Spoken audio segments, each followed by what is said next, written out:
देहरादून में सोमवार को हुई धामी कैबिनेट की बैठक में 18 प्रस्तावों पर मुहर लगी है। 29 नवंबर से शुरू हो रहे विधानसभा सत्र से पहले 4,867 करोड़ के अनुपूरक बजट को कैबिनेट से मंजूरी मिल गई है।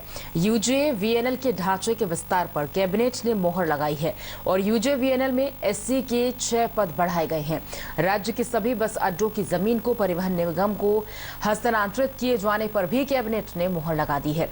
स्मार्ट सिटी परियोजना में ग्रीन बिल्डिंग को कैबिनेट की तरफ से मंजूरी मिल गई है और वहीं उम्र कैद की सजा काट रहे ऐसे पुरुष बंदी जो कि 14 से 16 साल की सजा काट चुके हैं और उनका आचरण अच्छा है, उनकी सजा कभी भी माफ हो सकती है। पहले 15 अगस्त और 26 जनवरी को सजा माफ हुआ करती थी।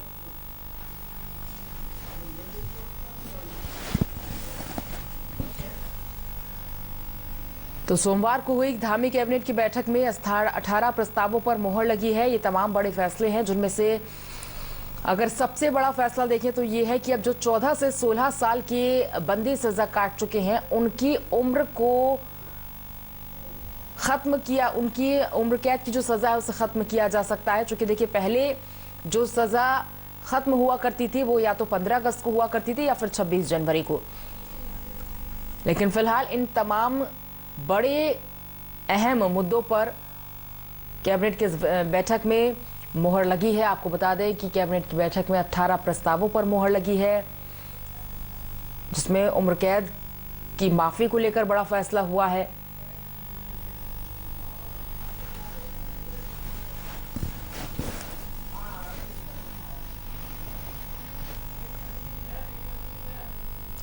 और बात करेंगे देहरादून से एसोसिएट एडिटर ज्योत्सना हमारे साथ जुड़ी हुई हैं। ज्योत्सना, सोमवार को हुई कैबिनेट की बैठक में तमाम बड़े फैसले लिए गए, लेकिन सबसे अहम फैसला अगर देखें तो ये कि अब जो 14 से 15 साल के बंदी कैदी होंगे, उनकी सजा को माफ किया जा सकता है। बिल्कुल, देखिए, पहले ये नियम था कि जब कभी इस तरीके के कैदी होते थे तो उनको 15 अगस्त या 26 जनवरी को ही रिहाई मिलती थी। यानी कि पहले से ये परंपरा चली आ रही थी और इस बार कैबिनेट ने ये तय किया है कि अच्छे आचरण के देखते हुए, उनके पूरे रिकॉर्ड को देखते हुए, उन्होंने जिस तरीके से अपनी सजा को काटा है, इन सब चीजों को देखते हुए 15 अगस्त से 26 जनवरी का ही इंतजार नहीं करना है, बल्कि उससे पहले भी सरकार कभी भी उन्हें रिहा कर सकती है। ये अपने आप में काफी राहत भरी खबर है, खास तौर पर उन लोगों के लिए जो एक कह सकते हैं कि उम्र में भी काफी होते हैं और किसी वजह से वो कह सकते हैं कि अपराधी नहीं होते हैं मूलतः, लेकिन उनसे अपराध हो जाता है, वो उसकी सजा उतनी ही ईमानदारी से काटते भी हैं। तो उन लोगों के लिए ये बहुत अच्छी खबर है। और कल की कैबिनेट दूसरे महीने में भी कह सकते हैं अहम रही, क्योंकि अनुपूरक बजट को लेकर लगातार बात हो रही थी, लेकिन कल की बैठक में अनुपूरक बजट को भी सरकार कैबिनेट ने मंजूरी दे दी है और कह सकते हैं कि अब आने वाला जो विधानसभा सत्र होगा उसमें अनुपूरक बजट भी सदन पटल पर रखा जाएगा। पूजा, बिल्कुल। और देखिए, तमाम और भी कई प्रस्तावों पर मुहर लगी है। 18 प्रस्तावों पर बताया जा रहा है ज्योत्सना, और तमाम क्या कुछ फैसले थे वो भी आपसे जानना चाहेंगे। बिल्कुल, देखिए, कल 19 प्रस्ताव आए थे कैबिनेट में और 19 में से एक प्रस्ताव को होल्ड पे रखा गया, बाकी 18 पर कैबिनेट ने अपने डिसीजन दे दिए। अगर कैबिनेट के डिसीजन की बात करें तो कल की बैठक में ये भी वो है कि जैसे आपने देखा होगा, उत्तर प्रदेश में भी इस तरीके के कई मामले होते हैं कि मनमाने ढंग से भवन का निर्माण कर दिया जाता है। कई बार उसमें बहुत कम सजा होती है या बहुत कम एक्शन होता है, लेकिन अब सरकार ने तय किया है कि कोई भी अगर नियम विरुद्ध कुछ करेगा तो कह सकते हैं कि उसमें एक बड़ा जुर्माना लगाना होगा। मीन्स कि उसको बहुत बड़ी क्षतिपूर्ति करनी होगी। तो इस तरीके से कहीं ना कहीं जो इस तरीके से इलीगल कंस्ट्रक्शन करते हैं उनमें भी एक फंदा लगाने की कोशिश की गई है। इसके अलावा अगर अन्य बातों को कहें तो जो वीरता पुरस्कार होते थे, उत्तराखंड आप जानते हैं कि सैन्य बहुल प्रदेश है और यहाँ पर हर परिवार से कहीं ना कहीं कोई ना कोई सेना में ये पैरा मिलिट्री फोर्स से जुड़ा हुआ है। तो ऐसे में जो वीरता पुरस्कार प्राप्त सैनिक हैं, उनको भी रोडवेज में मुफ्त यात्रा का कल जो प्रस्ताव था उसे कैबिनेट ने अप्रूव किया है, क्योंकि ये एक सम्मान है। हालांकि बहुत बड़ा वो नहीं है, लेकिन ये बहुत बड़ा सम्मान होता है कि पूर्व सैनिक और खास तौर पर जो वीरता पुरस्कार प्राप्त लोग हैं वो कहीं भी अगर जर्नी कर रहे हैं तो उनको मुफ्त में वो अपना कह सकते हैं कि यात्रा कर सकते हैं। इसी तरीके से अगर मैं अनुपूरक बजट की बात करूं तो लगभग 4,867 करोड़ का ये अनुपूरक बजट आएगा। ये मूल बजट से अलग होगा क्योंकि जो आम बजट था उसको तो सरकार जून में रख चुकी थी और अब मार्च तक सरकार को जो अतिरिक्त चाहिए वो इस अनुपूरक बजट में होगा, जो प्रदेश के विकास के लिए पैसा चाहिए। तो इस तरीके से लगभग 18 प्रस्ताव थे अलग अलग, जिसमें कैबिनेट ने अपना अप्रूवल दिया है। पूजा बिल्कुल। देखिए, उत्तराखंड कैबिनेट की ये बैठक हुई है जहां पर 18 प्रस्तावों पर मुहर लगी है। ये तमाम बड़े फैसले बीते दिन सोमवार को हुए हैं कैबिनेट की बैठक में। बहुत शुक्रिया करेंगे आपका जो सुना, पूरी जानकारी को हम तक साझा करने के लिए। और उत्तराखंड में बीजेपी ने अभी से लोकसभा चुनाव की तैयारियां शुरू कर दी हैं और इसी कड़ी में कांग्रेस और बीएसपी के करीब 300 कार्यकर्ता को हरिद्वार के सांसद रमेश पोखरियाल निशंक की मौजूदगी में बीजेपी की सदस्यता दिलाई गई है।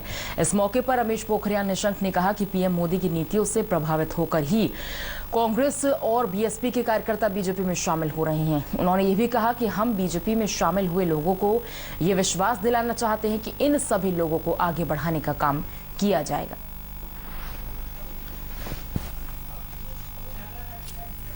ये जो हमारा दलित समाज है, जो हमारा अनुसूचित जाति का समाज है, इन्होंने संकल्प लिया है कि भारतीय जनता पार्टी के साथ कंधे से कंधा मिला करके आगे बढ़ेंगे और इन्होंने मोदी जी के नेतृत्व पर भरोसा किया है। जितने काम इस समय हरिद्वार में हुए हैं, मुझे इस बात को कहते हुए गर्व और खुशी होती है कि पूरे प्रदेश में मेरा हरिद्वार जनपद नंबर 1 है।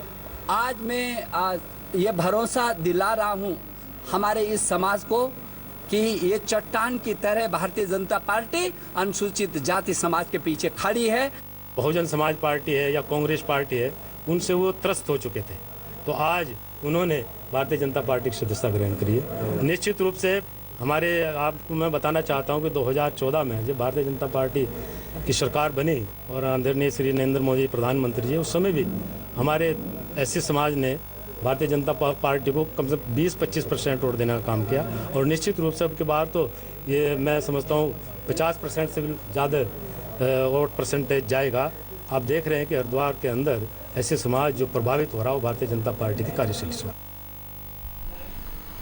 देहरादून में गाड़ियों के फिटनेस सेंटर स्थापित करने और फिटनेस सेंटर के निजीकरण का हरिद्वार के ट्रैवल कारोबारियों ने विरोध किया है और ट्रैवल यूनियन से जुड़े लोगों ने हरिद्वार से सिटी मजिस्ट्रेट कार्यालय के बाहर प्रदर्शन किया और सिटी मजिस्ट्रेट को अपनी मांग से संबंधित एक ज्ञापन भी सौंपा गया है। ट्रैवल कारोबारियों का कहना है कि हरिद्वार आरटीओ कार्यालय में पहले की तरह गाड़ियों का फिटनेस सेंटर स्थापित किया जाए। ट्रैवल कारोबारियों का कहना है कि फिटनेस सेंटर के निजीकरण से प्रदेश में भ्रष्टाचार बढ़ेगा। देहरादून में फिटनेस सेंटर स्थापित होने से उन्हें कई तरह की तकलीफों का सामना करना पड़ेगा। जिस तरह से माफियाओं को लाकर हमारी छाती में बैठा दिया डोईवाला में, हम उसे नहीं चलने देंगे। स्पष्ट सी बात है, पूरे उत्तराखंड में आज जोर शोर से विरोध शुरू हो गया है। आज हरिद्वार का भी विरोध है। इस चीज़ के लिए हम अपने माननीय सिटी मजिस्ट्रेट जी को ज्ञापन दे रहे हैं। माननीय मुख्यमंत्री जी तक ये बात हमारी पहुंचवा दें, अच्छे से ये हमारा पक्ष मजबूती से रखा जाए और उन्हें सब बताया जाए। धामी सरकार ये का संज्ञान ले और तत्काल उसमें एक एक्शन ले, इसे बंद करवाए। जिन लोगों ने आनंद फान में चालू करवाए उनके खिलाफ कार्रवाई कराए। एक अच्छी व्यवस्था चालू नहीं हुई है। एक ट्रांसपोर्ट व्यवसाय वाहन स्वामी के ऊपर एक वजन लाद दिया गया है। मुख्यमंत्री पुष्कर सिंह धामी आज सुबह मुख्यमंत्री कैंप कार्यालय में शासकीय कार्य करेंगे और उसके बाद सीएम मसूरी जाएंगे, जहां वह सशक्त उत्तराखंड एट 25 अंतर्गत चिंतन शिविर में प्रतिभाग लेंगे। ये कार्यक्रम एलबीएस राष्ट्रीय प्रशासन अकादमी मसूरी में आयोजित किया जा रहा है, जिसके बाद सीएम दिल्ली आएंगे, जहां पर आरक्षित और शासकीय कार्य करेंगे। ये कार्यक्रम उत्तराखंड सदन नई दिल्ली में आयोजित होगा। कोरोना की वैक्सीन आने में, ये वैक्सीन आने में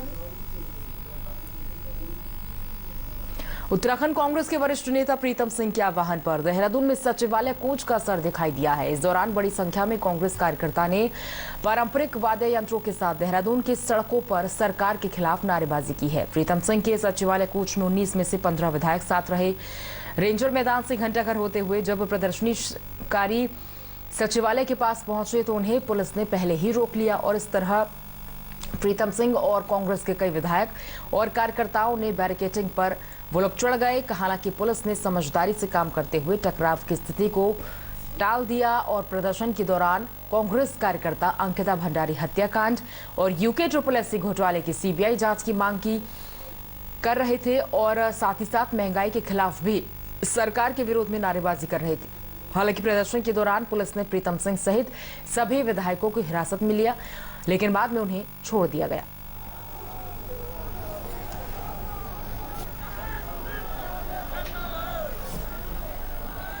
उत्तराखंड कांग्रेस के अध्यक्ष करण माहरा हल्द्वानी पहुंचे, जहां पर उन्होंने धामी सरकार पर जोरदार हमला बोला। उन्होंने कहा कि बीजेपी की कथनी और करनी में अंतर है, क्योंकि शहीद परिवारों को मिलने वाली 10 लाख रुपए की धनराशि के खिलाफ बीजेपी सरकार सुप्रीम कोर्ट चली गई है। करण माहरा ने कहा कि यदि शहीदों के परिवार वालों के साथ राज्य सरकार को ये सब करना है तो फिर देहरादून में सैन्य धाम किसके लिए और क्यों बनाया जा रहा है। प्रीतम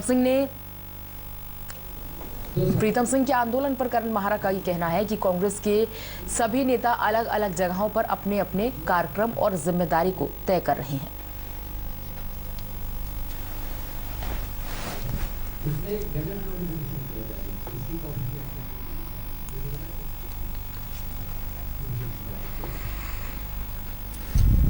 सैन्य धाम बनाएंगे।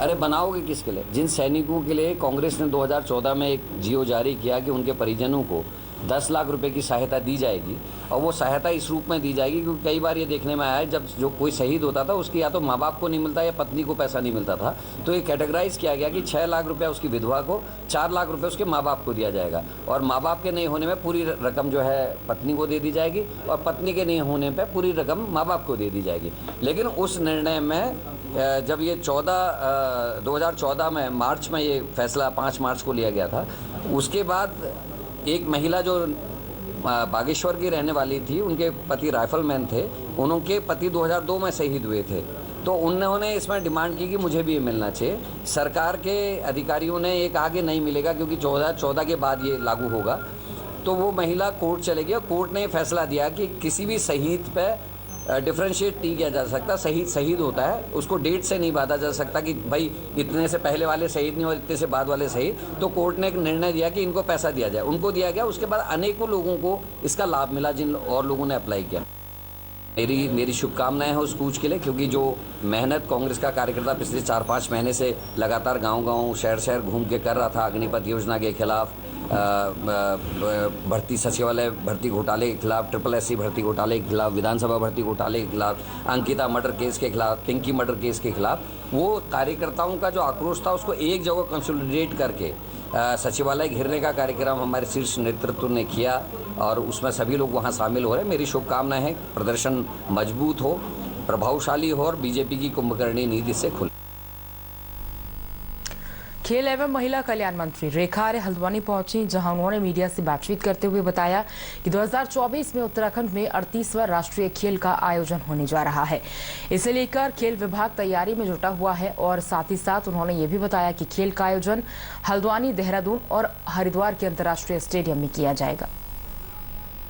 चाहे वो हल्द्वानी इंटरनेशनल स्टेडियम की हो अथवा देहरादून की हो अथवा हरिद्वार की हो, मैं मानती हूँ कि हम लोग उसके लिए गंभीर प्रयास कर रहे हैं।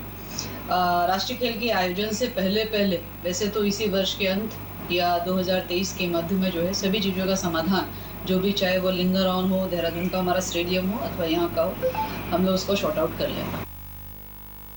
मुख्यमंत्री पुष्कर सिंह धामी ने पौड़ी के भक्त दर्शन राजकीय महाविद्यालय जहरी खाल के स्वर्ण जयंती समारोह में शिरकत की। इस कार्यक्रम में बतौर मुख्य अतिथि पहुंचे सीएम धामी ने जहरी खाल क्षेत्र के विकास के लिए करोड़ों की योजनाओं की घोषणा की। दूसरी विधानसभा से आए विधायकों ने भी सीएम के सामने अपनी अपनी समस्याएं रखी और विधायकों की समस्या वाली मांग पत्र पर सीएम धामी ने सकारात्मक खामी भरी।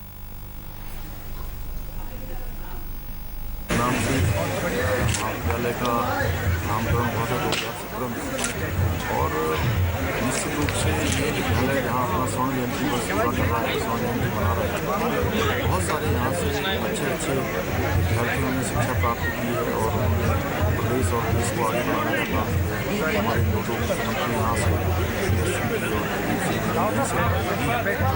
और भविष्य में ये विद्यालय हमारा इसी प्रकार रात चौगुनी पूर्ति करता जाए, तेजी से आगे बढ़ता जाए। इस क्षेत्र के सर्वांगीण विकास के छात्र छात्राओं के बौद्धिक स्तर को, शैक्षणिक स्तर को आगे बढ़ाने के लिए लगातार काम कर रहे हैं। यहाँ पर कुछ सब्जेक्ट सीधी ब्लॉक को यहाँ पर बढ़ाने के बाद उसको चरणबद्ध तरीके से आगे बढ़ाएंगे। फिलहाल रुक रहे हैं एक छोटे से ब्रेक के लिए।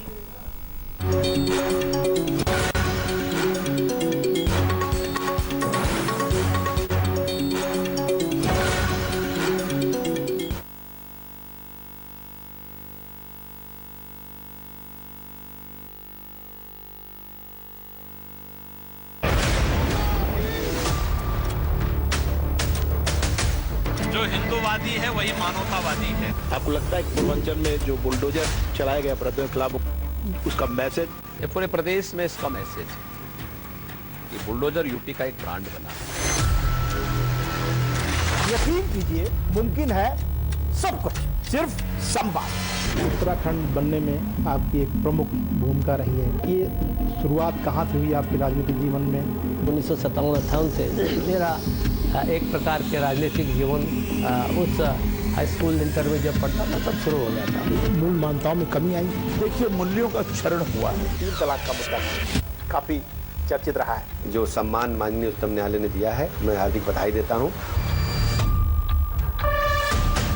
संवाद है तो समाधान। उत्तर प्रदेश की राजनीति में काफी मेहनत कर रही हैं, तो क्या माने कि ये मेहनत अपना दल के लिए कर रही हैं या भारतीय जनता पार्टी के लिए कर रही हैं? मेरा जो परिश्रम है या मेरे कार्यकर्ताओं का जो परिश्रम है वो इस गठबंधन को मजबूत करने के लिए है। पंडित दीनदयाल उपाध्याय ने जो सपना देखा था भारत का, क्या आपको लगता है कहीं साकार हो रहा है? माननीय अमित शाह जी के आने के बाद हिंदुस्तान का परिदृश्य बदल गया है।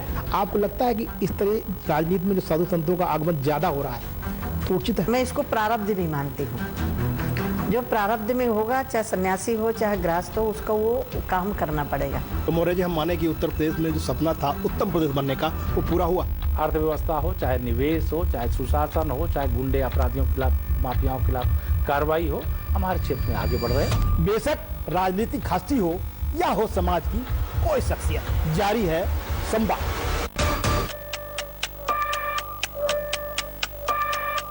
रियो ओलंपिक से पहले आपकी सर्जरी भी हुई थी, उसके बाद भी आपने ओलंपिक खेला। जब आप एक बुरा टाइम फेस करते हो, आई थिंक उसको भी आपको पॉजिटिवली लेना चाहिए। रियल अर्थों में भारतीय जनता पार्टी दलितों के हित में काम की है। निरंतर आरक्षण की मांग बढ़ती जा रही है, आप कितना सहमत हैं इससे? आरक्षण का मतलब हमारा आरक्षण है। आपका एक खास संदेश है कि उत्तर प्रदेश में कानून का राज है और कानून का राज ही रहेगा। अगर आप कानून तोड़ेंगे तो आप जेल के अंदर होंगे। हम तो कानून का राज्य ही स्थापित करना चाहते हैं। देखिए हमारे साथ संवाद, सिर्फ सहारा समय न्यूज नेटवर्क पर।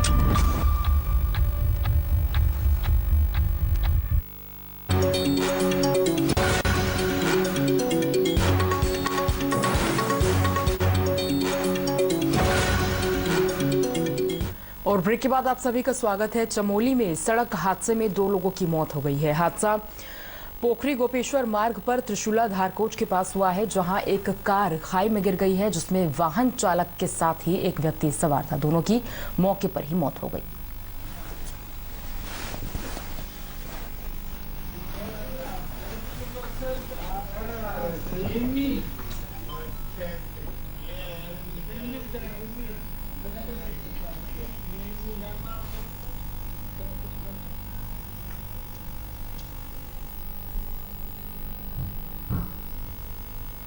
और जनपद उधम सिंह नगर की खटीमा से बड़ी खबर सामने आ रही है, जहां तहसील क्षेत्र स्थित मजगमी गांव में नदी के किनारे लगे अलग अलग प्रजातियों के पेड़ों को बिना परमिशन के वन माफियों ने काट दिया है।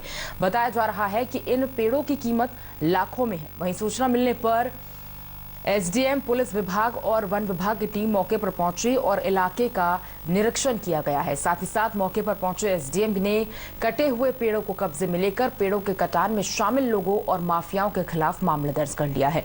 मामले में पुलिस अभियुक्तों की तलाश कर रही है। माफिया द्वारा यहाँ पर पेड़ों का कटान किया गया। अभी हम मौके में आए हैं, पटवारी जी हमारे आए हैं, हमारे कानूनगो साहब भी आए हुए हैं और फॉरेस्ट डिपार्टमेंट्स के भी आए हुए हैं। तो इसकी हम नाप कर रहे हैं और यहाँ पर लगभग 250 से 300 के बीच शीशम के पेड़, गुलेर के पेड़ और अन्य प्रजातियों के महंगे जो पेड़ होते हैं उनका कटान कर दिया गया है किसी व्यक्ति द्वारा। इसकी हम जाँच करेंगे और फिलहाल हम इसको अपने कब्जे में ले रहे हैं क्योंकि ये नदी में दर्ज है। देहरादून में साइकिल रिक्शा पर मोटरसाइकिल या फिर स्कूटर का इंजन लगाकर चलने वाले वाहन अवैध हैं। ये कहना है देहरादून के आरटीओ सुनील शर्मा का। दरअसल इन वाहनों पर सीमेंट और सरिया ले जाया जाता है, जिससे ट्रैफिक जाम के साथ दुर्घटनाओं का ग्राफ बढ़ रहा है। परिवहन विभाग ने सख्ती दिखाते हुए ऐसे वाहन चालकों पर तो कार्रवाई की बात कही है, साथ ही साथ जो लोग ऐसे वाहनों से सामान मंगवाएंगे उन पर भी मुकदमा दर्ज किया जाएगा।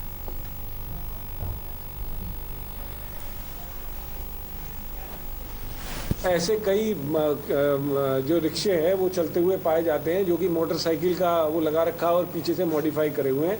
ये सारे इलीगल हैं और इनके खिलाफ हम लोग समय समय पर अभियान चलाकर, पिछली बार भी हमने अभियान चलाए थे तो लगभग 40 से 45 इन रिक्शों को सीज किया गया था और बाकियों को डिस्पोज ऑफ किया गया था। इनकी समस्या आप ठीक कह रहे हैं कि ये कहीं से भी आकर चलने लग जाते हैं।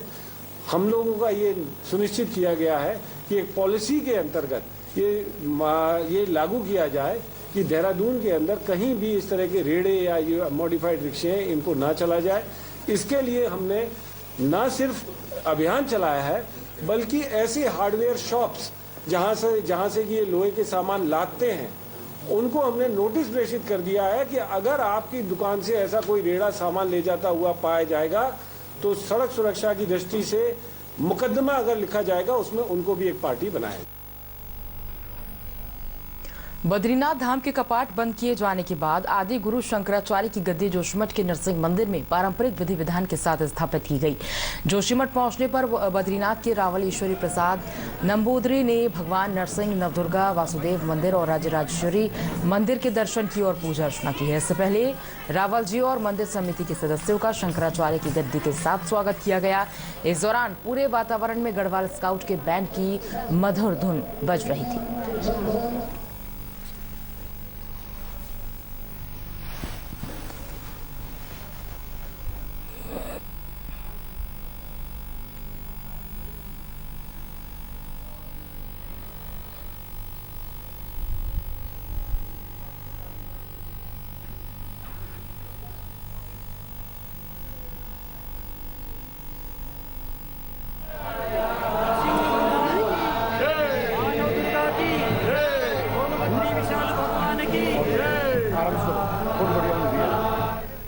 भगवान के कपाट बंद होने के अनंतर और वहाँ से देवी यात्रा प्रारंभ की जाती बद्रीनाथ से, तो प्रातः कल 9:30 बजे से और वहाँ की जो देवी यात्रा थी वो प्रारंभ हुई और मध्याह्न में लगभग 12:30 बजे के करीब और पांडुकेश्वर पहुँचे।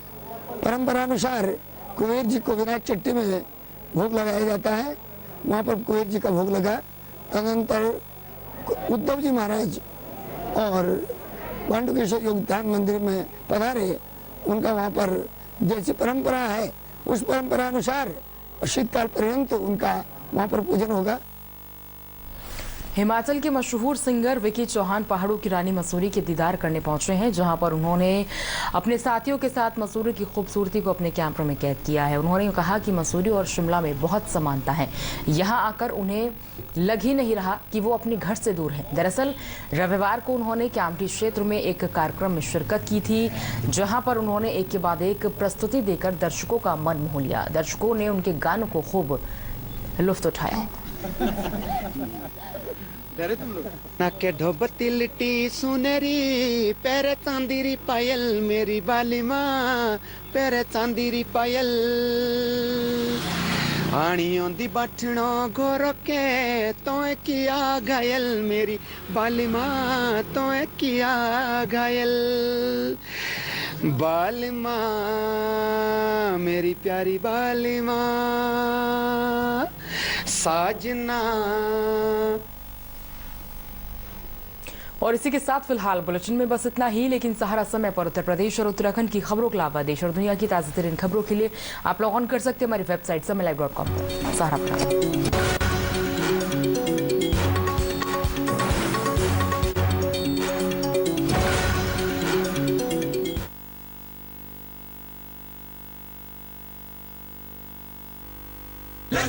ओकाया इलेक्ट्रिक स्कूटर लेकर आए हैं लकी ऑफर। खरीदो कोई भी ओकाया इलेक्ट्रिक स्कूटर, स्क्रैच करो और जीतो निश्चित इनाम, car, laptop, LED TV, smartphone और कैश ही कैश। तो कूपन स्क्रैच करो। ओकाया लाए हैं फास्ट F2T ई स्कूटर 84,999 में।